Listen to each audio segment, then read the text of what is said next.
Bueno, qué bueno que estés acá, te súper felicito por haber llegado hasta esta instancia. Ya estuvimos trabajando mucho sobre las bases del emprendedurismo en general. Ahora vamos a enfocarnos en esta tercera parte de este módulo 2 de Impulso Digital, en el que vamos a ver un poco cómo funciona el mercado digital y de qué manera podemos ir ganando terreno en el mismo. Así que vamos ahí.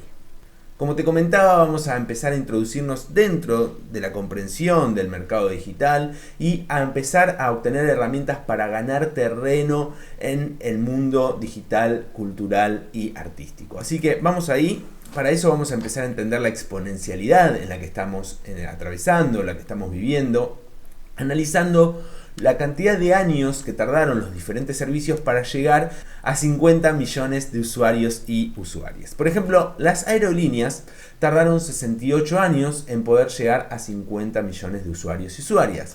La electricidad 46 años, la televisión 22 años, el celular 12 años, YouTube 4 años, Facebook 3 años, Twitter tardó 2 años en llegar a obtener 50 millones de usuarios y usuarias activos y activas, y el dato de color es que Pokémon Go tardó 19 días en obtener esta cantidad de usuarios y usuarias. Por supuesto que en el mundo últimamente hay más cantidad de personas, hay más cantidad de gente consumiendo servicios y por ende es más fácil la accesibilidad a estos números, pero lo importante es entender que esta accesibilidad está dada a la exponencialidad que Internet propone. Entonces, si empezamos a pensar las plataformas digitales, como por ejemplo Netflix o Spotify en cuanto a lo que es streaming de contenidos, doméstica en cuanto a lo que es la oferta de cursos, determinados cursos, o el MoMA como museo que también tiene su parte digital, vamos a saber que estas plataformas, estos lugares ya tienen a su mercado, ya tienen a su cantidad de usuarios y usuarias que consumen lo que están ofreciendo. Por lo que si nosotros y nosotras vamos con nuestros contenidos, sea lo que sea que hagamos, digitales, a estas plataformas, a estas empresas que ofrecen estos servicios, muy probablemente nos encontremos con un montón de competencia y el acceso a esto sea muy difícil. Por ende tenemos que tener en cuenta de algo que está sucediendo, que es que los medios de comunicación están completamente democratizados y nosotros y nosotras hoy en día tenemos acceso a esta cantidad de público, a este público objetivo, a nuestros clientes potenciales. Obviamente que si queremos salirles a competir en cuanto a la cantidad de personas, de clientes potenciales que mueven cada una de estas plataformas, nos sería muy difícil porque requeriría una inversión de comunicación muy amplia. Y es ahí a donde aparece el concepto aliado del nicho de mercado.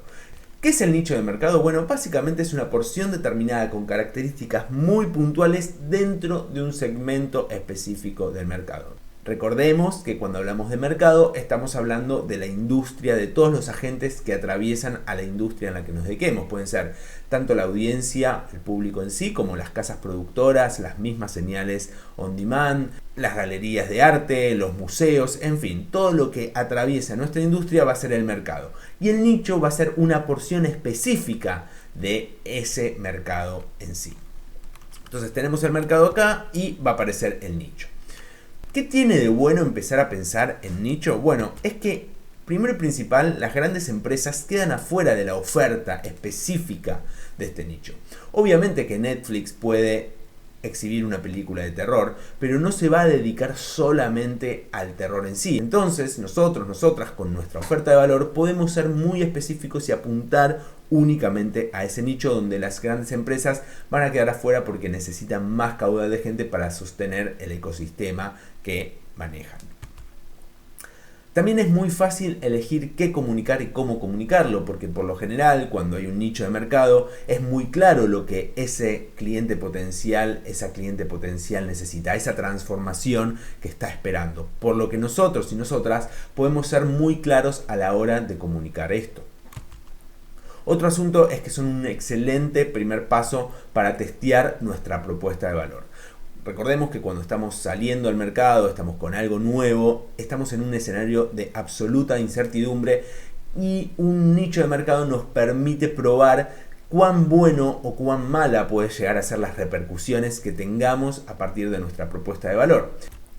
Y también son accesibles en las inversiones de marketing. Como decía antes, si tenemos que salir a competirle al caudal de personas que maneja Netflix o que maneja Spotify o que maneja el MoMA, va a ser muy difícil que podamos contar con esa inversión de dinero para darle reconocimiento a nuestra marca. Ahora, si estamos apuntándole únicamente a un segmento determinado que le interesa aquello que nosotros y nosotras podamos ofrecer, va a ser mucho más potente, va a ser mucho más efectiva nuestras estrategias de comunicación y marketing en general.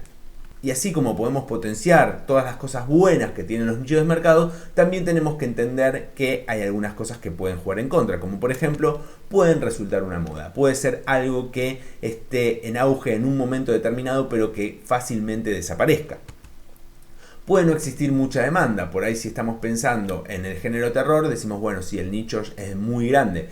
Ahora si estamos pensando en género terror adolescente, ahí empezamos a cortar el nicho. Ahora, y después podemos decir, bueno, es género terror adolescente poliamoroso, empezamos a acotar más el nicho. Y si a eso le agregamos con fanatismo por los extraterrestres, por ejemplo, por ahí ya no hay tanta demanda, que si bien el nicho es muy específico, cosa que está muy bueno, por ahí no hay tanta demanda y tanta necesidad de cubrir esa parte del mercado.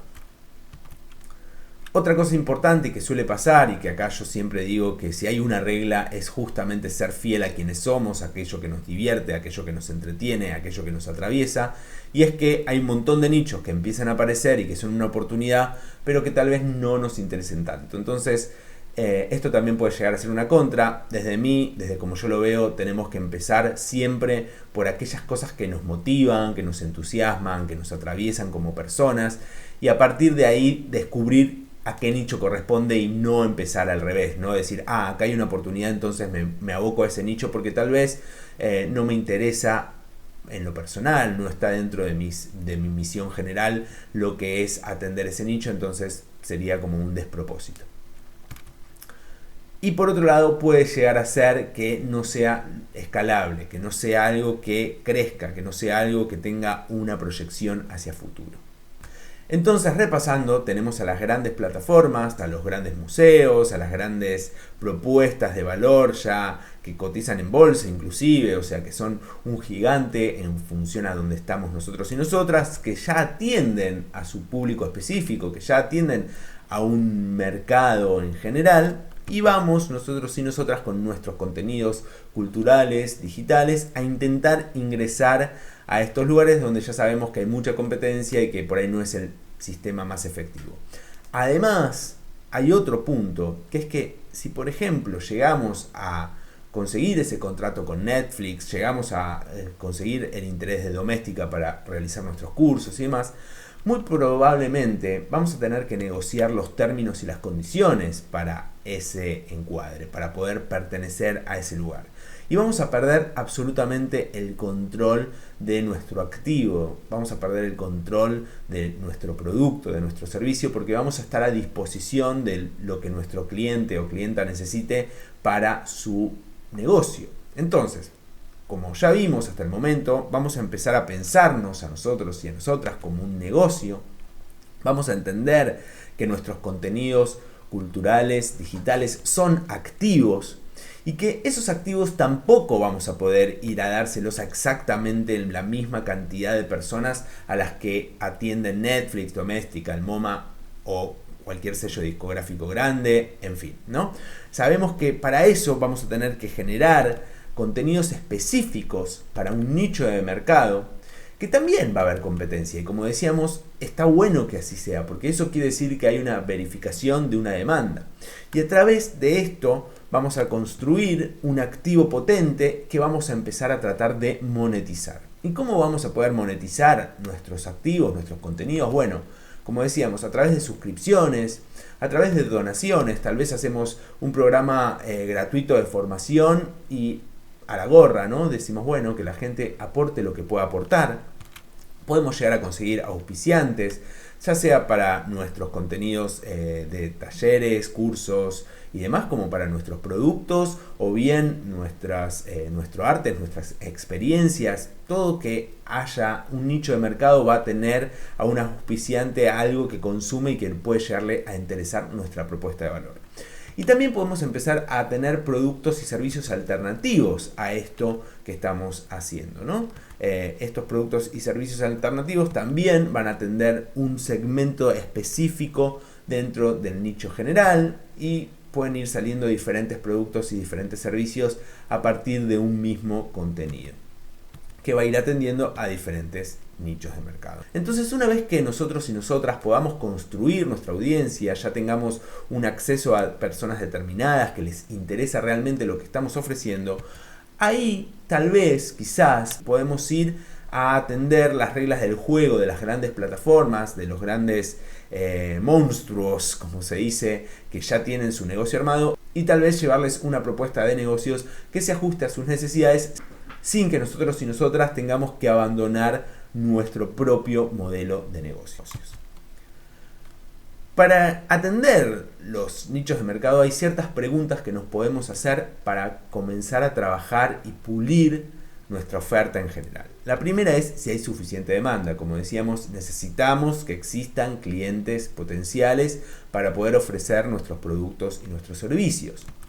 También podemos empezar a estudiar qué tipo de reseñas, o sea, qué tipo de opiniones hay en cuanto a la experiencia de los usuarios y las usuarias en cuanto a esos productos y servicios similares a los que damos, o sea, entender y empezar a estudiar el nicho, a ver qué repercusiones hay dentro de lo que nosotros y nosotras queremos ofrecer. Otro asunto importante entender es si el nicho tiene pasión por él. Por lo general, cuando estamos hablando de cultura, cuando estamos hablando de arte, hay cierta pasión porque, a mi entender, como yo lo veo, el arte nos conecta con nuestras propias emociones, con nuestras propias maneras de pensar, con nuestros propios razonamientos, nos ayuda a acceder a eso que a veces suena como inaccesible, por lo que estamos atravesados y atravesadas por esta pasión y por este tema, entonces muy probablemente nos genere cierto entusiasmo. Hay otros nichos, cuando estamos hablando con cosas más rígidas por ahí, o empresas que brindan ciertos productos como por ejemplo tintas de impresoras, que tal vez no generen pasión. Pero en el arte y en los activos culturales por lo general sí hay mucha pasión porque justamente nos atraviesa y nos toca una fibra emocional muy fuerte.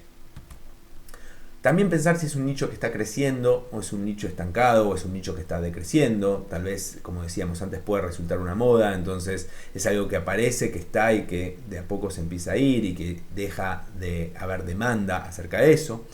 Y a su vez, dentro de si crece o no, hay que pensar si es estacional o es algo continuo. Por ejemplo, si estamos pensando en hacer activos culturales que reflejen un determinado evento social, bueno, muy probablemente ese activo tenga que estar en función a la fecha que ocurrió ese evento. O si estamos pensando en hacer, bueno, vamos a escribir relatos navideños, bueno, muy probablemente sea más efectivo cuando esté llegando la época de Navidad que en el medio del año. También pensar cuáles son los contenidos que podemos generar alrededor para generar justamente alegrías y o resolver problemas a ese nicho de mercado. Pensar qué otros productos consumibles pueden llegar a servirle, pueden llegar a ver, no solamente para poder hacerlo nosotros y nosotras, sino también para poder incluirlos dentro de lo que son las alianzas clave. Y por último, y más en cuanto a lo que nos convoca propiamente dicho acá en Impulso Digital, pensar cómo podemos crear productos digitales para atender a ese nicho particular. Entonces, con toda esta información, con todo este análisis, vamos a empezar a pensar cómo construir nuestros primeros activos, cómo empezar a construir nuestros primeros productos y servicios para empezar a testearlos en el mercado. Y para esto hay un proceso de acción. El proceso de acción básicamente son 4 etapas, donde la primera es activar, o sea, empezar a diseñar todo lo que venimos viendo hasta este momento, empezar a pensar cómo va a ser el proyecto, empezar a tener claro nuestro modelo de negocios, nuestra propuesta de valor, nuestro cliente o nuestra cliente potencial, empezar a entender cómo va a funcionar nuestro ecosistema dentro de un nicho determinado. Y una vez que tengamos toda la hipótesis armada, vamos a salir a validar nuestra idea. O sea, vamos a salir a confrontar al mercado para comprobar si realmente lo que tenemos para aportar, lo que tenemos para ofrecer, nuestro producto o nuestro servicio, es de interés. O sea, genera algo en las personas, en nuestro público objetivo. Y para eso vamos a tener una herramienta que la vamos a ver ahora en un ratito, que se llama el producto mínimo viable, que tiene la función justamente de lanzar la hipótesis hacia el mercado y tener un feedback, o sea, tener una retroalimentación de eso para poder mejorar y moldear lo que estamos haciendo en función de lo que el cliente o la cliente potencial realmente necesita y quiere obtener.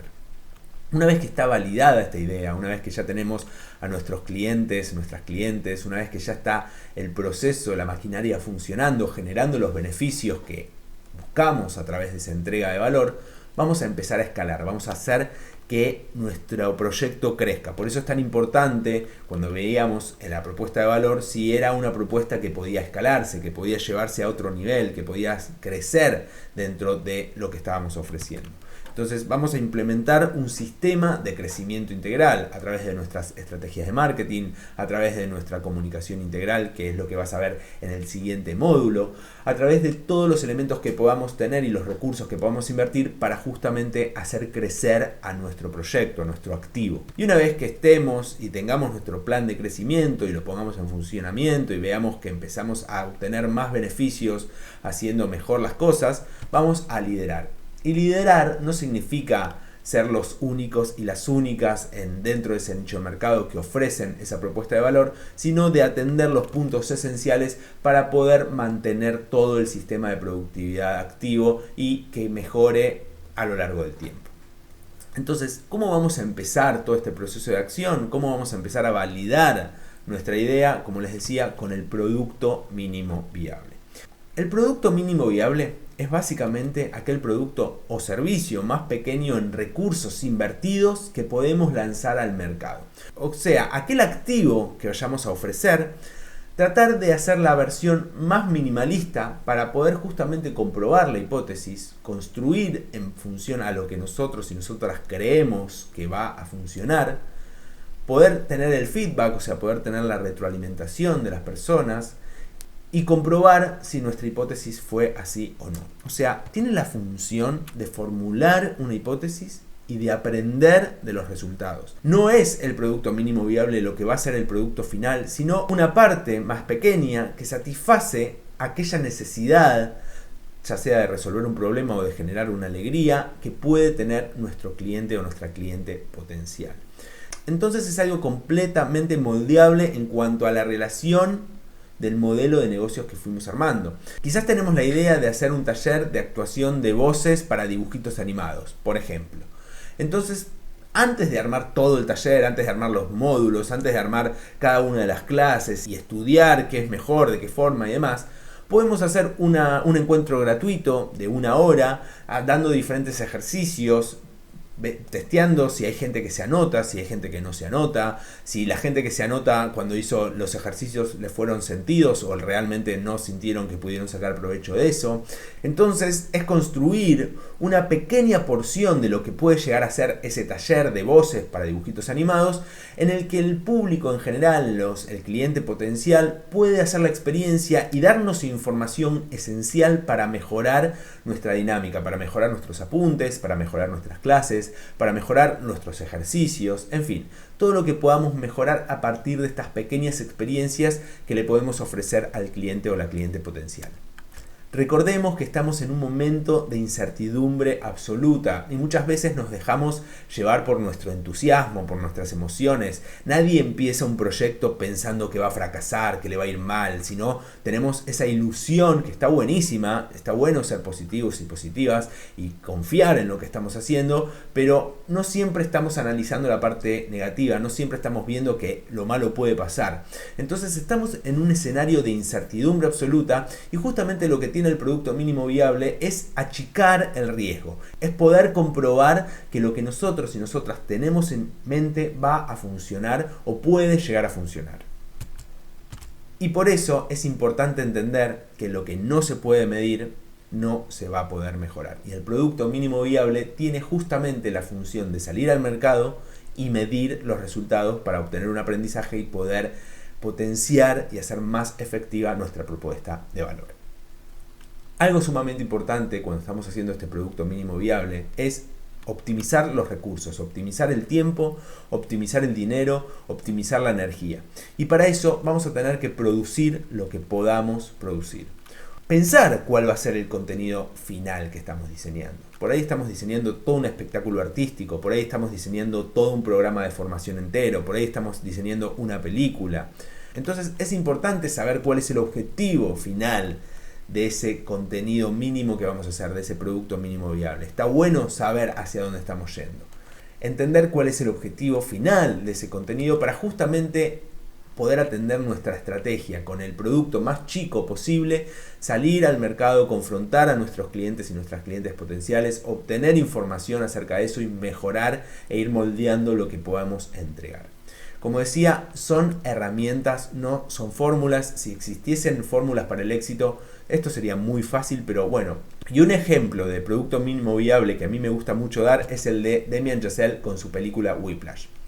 Whiplash estaba en el Blacklist del 2012. El Blacklist es una lista que anda dando vueltas por Hollywood, según se cuenta la historia, donde los lectores y las lectoras de guiones, de proyectos, anuncian en ese blacklist, que es algo así como confidencial, privado para ellos y ellas, cuáles son los mejores proyectos que les han llegado. Y según cuenta la historia, Whiplash, el guión de la película Whiplash, estaba dentro de este blacklist. Entonces lo que hace Damien Chazelle, que ya venía teniendo experiencia, ya venía trabajando con su marca personal y demás, es hacer la producción de un cortometraje de unos 18 minutos, agarra 18 páginas del guión original y con eso produce un cortometraje con el fin de poder conseguir el financiamiento de la película. Este cortometraje lo estrena en el Festival de Sundance en el año 2013 y consigue un financiamiento por $3.3 millones. Y como dato de color, la película recaudó finalmente $49 millones. Lo importante acá, como ejemplo, es que hizo un producto, el producto que pudo producir, el producto más chico que pudo realizar, para salir a ver qué sucedía con el mercado, porque no fue un corto que dijo, bueno, voy a hacer el corto como una pieza artística adicional, sino que dijo, voy a hacer este corto para mostrar el guión, para mostrar el proyecto, y obviamente que después se mejoró muchísimo la iluminación, mejoró muchísimo las locaciones, el arte, el sonido, bueno, todo en general. De hecho, hasta cambió el protagonista, muy probablemente porque el mercado lo pidió así, lo necesitó así. Pero lo importante de la anécdota, de lo que te estoy compartiendo, es ver cómo fue que utilizó aquel producto que pudo justamente producir y salió a confrontar el mercado para después hacer la película y así achicar los riesgos. Y acá también entra el concepto de que no nos tenemos que enamorar de nuestros activos. No nos tenemos que enamorar de nuestros proyectos. Obviamente que, como decía antes, sí tiene que ser genuino, sí nos tiene que motivar, sí nos tiene que divertir, pero cuando estamos hablando de un negocio, cuando estamos saliendo al mercado a confrontarlo, tenemos que poder recibir ese feedback, eso que nos están devolviendo, para poder amoldarnos y pivotar hacia el mejor lugar. Y acá aparece un concepto que es el coste hundido, que es un error psicológico en el que solemos caer, que es que tenemos tantos recursos invertidos en algo, hemos puesto tanto tiempo o tanto dinero que nos es muy difícil cambiar el esquema. Por ejemplo, Kodak, cuando empezó la tendencia de lo digital, pudo haber invertido en esta tendencia, pudo haber empezado a pivotar y salirse del celuloide, del fílmico, del proceso de laboratorio y empezar a invertir en el descubrimiento de mejorar la tecnología digital, pero no lo hizo y por ende se quedó en el tiempo. Lo mismo le pasó a Nokia con los celulares y también le sucedió a Blockbuster, que teniendo todo para ser el Netflix o el Amazon Prime, o sea, ser el número uno en cuanto al streaming de video, cuando los creadores de Netflix le llevaron la propuesta de ser la parte digital de Blockbuster, el CEO de la compañía dijo que no iba a funcionar y decidió no entrar en el negocio, teniendo a todos los clientes y las clientes potenciales, teniendo el mercado ya ganado. Podría haber liderado de otra manera, por eso la fase de liderar dentro del proceso de acción es tan importante. Entonces es sumamente importante saber pivotar, poder amoldar nuestro modelo de negocios a lo que necesita el mercado, a lo que está demandando el mercado, entendiendo también que tenemos que defender y ser genuinos y genuinas con lo que nos pasa, con lo que nos atraviesa, con nuestras creencias, con nuestros valores, pero siendo inteligentes a la hora de poder llevar un proyecto adelante.